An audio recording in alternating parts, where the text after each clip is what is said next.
नमस्कार, मैं अनुपमा झा, वैश्य व्यापार न्यूज में आपका स्वागत है।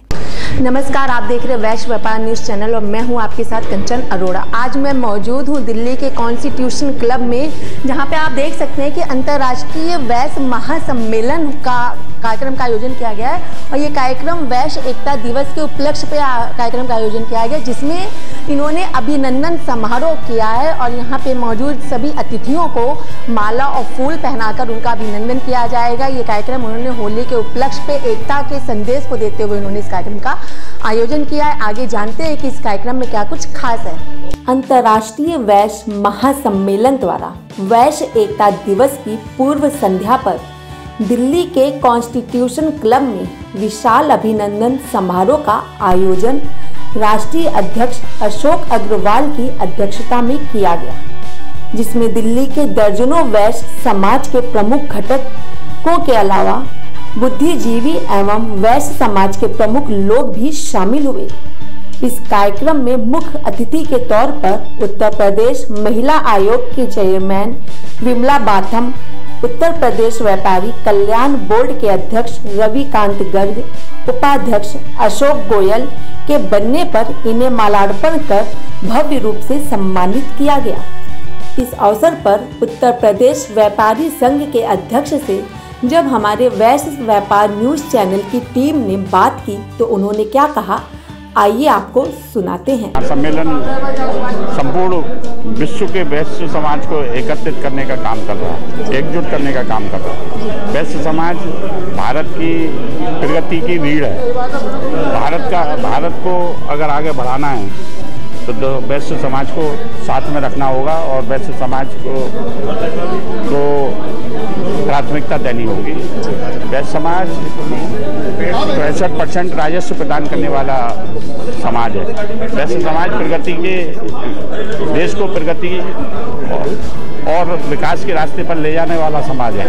आज प्रधानमंत्री नरेंद्र मोदी जी के द्वारा जिस प्रकार से देश की प्रगति के लिए बहुत सारे विकास के कार्य कराए जा रहे हैं, वह समाज उससे प्रसन्न है और वह समाज नरेंद्र मोदी जी के साथ है। तो सर, आपको क्या लगता है कि आगामी लोकसभा चुनाव में बीजेपी का ही रास्ता साफ हो चुका है? आगामी लोकसभा चुनाव में कोई सामने है ही नहीं। प्रधानमंत्री नरेंद्र मोदी जी बनेंगे और बीजेपी की सरकार बनेगी। कार्यक्रम में मंच का संचालन बाबूराम गुप्ता द्वारा बाखूबी किया गया, जिन्होंने वैश्य समाज के महत्वपूर्ण घटकों के प्रतिनिधियों को मंच पर बुलाकर सम्मानित किया। इस अवसर पर जायसवाल समाज से शैलेंद्र जायसवाल के अलावा अखिल भारतीय रौनियार वैश्य महासभा के राष्ट्रीय महामंत्री राजीव रंजन गुप्ता एवं रौनियार वैश्य सभा दिल्ली के चेयरमैन PN गुप्ता ने कहा कि निसंदेह वैश्य समाज के लिए राष्ट्रीय अध्यक्ष अशोक अग्रवाल जी की अहम भूमिका रही है। इनके पिता रामदास अग्रवाल ने इस संस्था का गठन कर वैश्य समाज के सूत्रों को पिरोने का काम किया है। वैश्य समाज का महत्वपूर्ण संस्था अंतर्राष्ट्रीय वैश्य महासम्मेलन हमेशा से ही वैश्य समाज के उस तबके को जो पिछड़े हैं उन्हें आगे बढ़ाने में मददगार साबित हुई है। साथ ही उन्होंने कहा, समाज के लिए जो गरीब छात्र छात्राएं हैं, जो IAS IPS के लिए 1 लाख रुपए धन राशि से मदद कर उनका सम्मान ही नहीं बल्कि उनका मनोबल बढ़ाते हैं। आइए हम आपको मिलवाते हैं उस शख्स से जिनके पिता इस समाज के लिए महत्वपूर्ण योगदान दिया है, जिनका नाम है अशोक अग्रवाल, जो इस संस्था के राष्ट्रीय अध्यक्ष भी हैं। मैं अशोक अग्रवाल हूँ, अंतर्राष्ट्रीय अध्यक्ष वैश्य महासम्मेलन का। इसके संस्थापक परम पूज्य रामदास जी अग्रवाल थे, जिनका मिशन था connecting the west world over.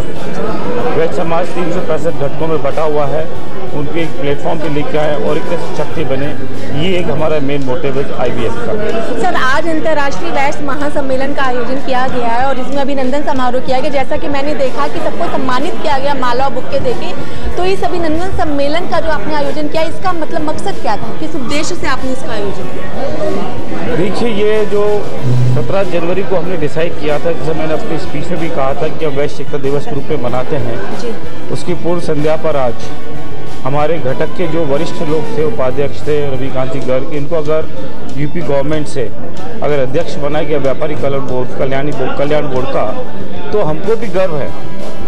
और समाज को, जब तक कोई भी समाज के आदमी को अगर सरकार से कुछ मिलता है, पूरे समाज को खुशी होकर उसको अभिनंदन करना चाहिए, सम्मान करना चाहिए। उनका सम्मान समाज का सम्मान है और वो प्रेरित होकर के समाज की जरूर आगे कुछ काम करेंगे, ऐसे हमारे विचार हैं। की राष्ट्र शक्ति है, उसको जगाने के लिए कार्यक्रम हुआ है। वैश्य कमाता है और राष्ट्र के लिए खर्च करता है। वैश्य राष्ट्र को हमेशा देता है।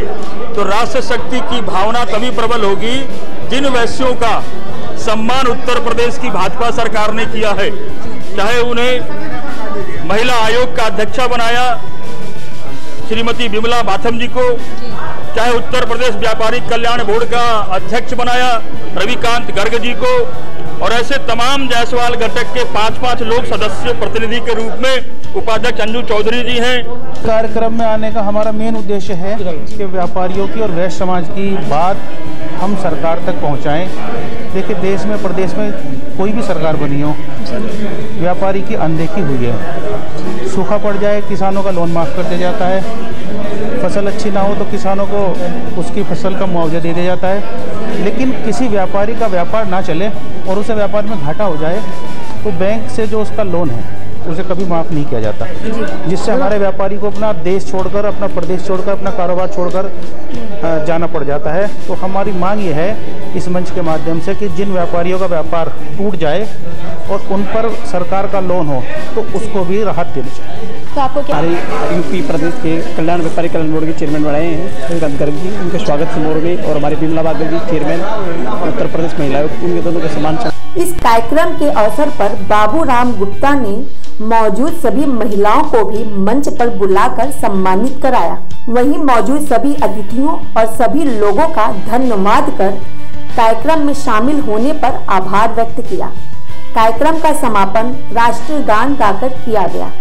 अंत में कार्यक्रम में मौजूद सभी लोगों को जलपान के लिए आमंत्रित किया गया और सभी लोगों ने स्वादिष्ट जलपान का लुत्फ भी उठाया। दिल्ली के कॉन्स्टिट्यूशन क्लब में अंतर्राष्ट्रीय वैश्य महासम्मेलन कार्यक्रम का जो आयोजन किया गया था, इस कार्यक्रम में पुरुषों के साथ साथ महिलाओं को भी सम्मानित किया गया और इस कार्यक्रम में महिलाओं और पुरुषों सभी को माला पहनाकर और बुक्के देकर उनका सम्मान किया गया। वहीं यहाँ पे उन्होंने रविकांत गर्ग और अशोक गुप्ता मुख्य अतिथि के रूप में उपस्थित रहे और साथ ही उनका कहना ये भी है कि भारतीय जनता पार्टी ही एक ऐसी पार्टी है और हमारे देश के प्रधानमंत्री नरेंद्र मोदी जी एक ऐसे प्रधानमंत्री हैं जिन्होंने वैश्य लोगों को भी वो मान और सम्मान और उनका हक दिलाया है जब तक किसी भी पार्टी ने उनके विकास के बारे में नहीं सोचा था।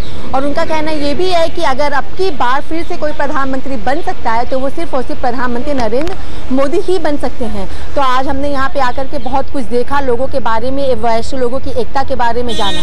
कैमरा पर्सन जिशान के साथ मैं कंचन अरोड़ा, वैश्य व्यापार न्यूज़ चैनल, दिल्ली।